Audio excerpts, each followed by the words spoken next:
Саламатсыздарбы. Эмесе ге ошондо программасы. Жаңы окуу жылы менен байланыштуу Бишкектеги номер 87 мектепке баргандан кийин президент Жээнбеков бүгүн Коопсуздук кеңешинин келерки шайлоого арналган жыйынын өткөрдү. Шайлоонун таза жана адилет өтүшү Кыргызстандын өнүгүүсү үчүн эң маанилүү шарт экенин белгилеп, президент партияларды мыйзамсыз аракеттерден карманууга, элди былык оюндарга кошпоого жана шайлоочуларды добуштарын сатпоого чакырды. Ковидтин пандемиясы учурунда парламенттик шайлоону даярдоо жана ийгиликтүү өткөрүү маселеси боюнча Борбор шайлоокомдун төрайымы Шаялдабекова менен премьер Боронов билдирүү жасады. Жыйынга министрлер, башка мамлекеттик органдардын жетекчилери, губернаторлор менен Бишкек жана Оштун мэрлери катышты. Шайлоого даярдык тууралуу маалымат өтө маанилүү албетте, бирок ушул Совбездин милдетиби.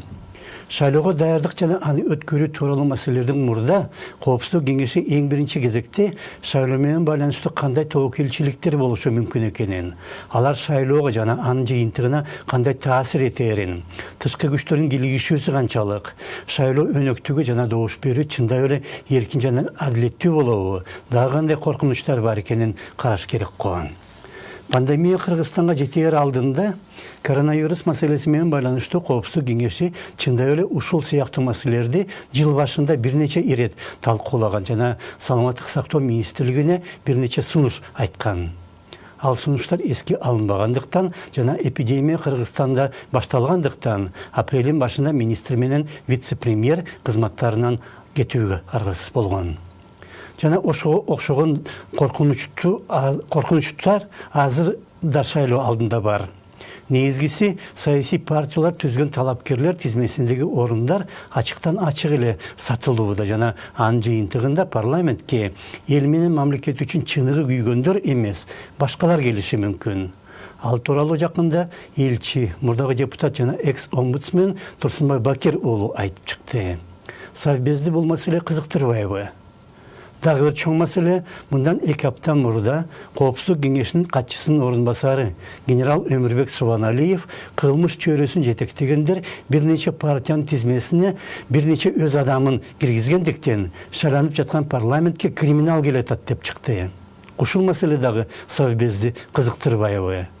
Шайлоо менен байланышкан анын жыйынына Бакир уулу менен Субаналиевди чакырыш керек эле го. Эгер алар жөн гана эл арасында паника жаратып, өздөрүн пиар кылып жатса, аны ашкерлеш керек. Эгер алардын далили жана орчундуу аргументтери болсо, аларды угуп текшерип, Коопсуздук кеңеши ушул маселелер үстүндө иштеш керек го.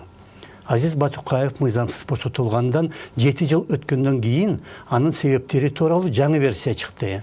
Мурдагы бийлик аны Беларуста жүргөн Бакиевтердин бирине алмаштырууну көздөгөн. Бирок ал тууралуу бийлик бандиттик ыкма колдонгон. Совбез болсо унчукпайт. Репутация страны был нанесен такой удар, который не на... Өлкө аброюна соккурулган мурда мындай болгон эмес. Эл аралык сахнадагы мамлекеттин кадыр баркы да солгундай түштү. Анткени кылмыш чөйрөсү менен кызматташкан бийлик менен эч ким алака түзгүсү келбейт. Ушул жөнүндө сөз болуп жатат. Кто не хотел иметь дел. Понимаете? Вот о чем речь. Партиялык тизмелердеги орундар сатылаарын азыр өлкөнүн жаш балдары да билет. Бул ар бир партия үчүн шермендечилик. Баарыбыз билебиз, кээ бир журналисттер да сатылма. Бирок аларды бириктирген уюмдар жыйын өткөрүп, журналисттин этикалык кодексин кабыл алган. Партиялар менен аларга кирген саясатчылар саткынчылык маселеси боюнча жок дегенде бир жыйын өткөрүп, маселени чечүүгө кыпындай аракет көргөнүн укпайбыз. Өлкө криминалдашып баратканы дагы ошондой эле терең жана татаал маселе. Бийлик менен криминалдын кызматташуусу президент Акаевдин учурунда башталган. Билген адамдар айтат, Рыспек Акматбаев Айдар Акаевке баш ийбей койгондо, Айдар анын жардамчысы Камчы Көлүбаевди колго алган деп. Андан бери мындай былык кызматташуу улам күчөп жана тереңдеп баратат. Коопсуздук кеңеши болсо унчукпайт. Анан шайлоого даярдыкты талкуулайт. Ошондо саламатта калыңыздар.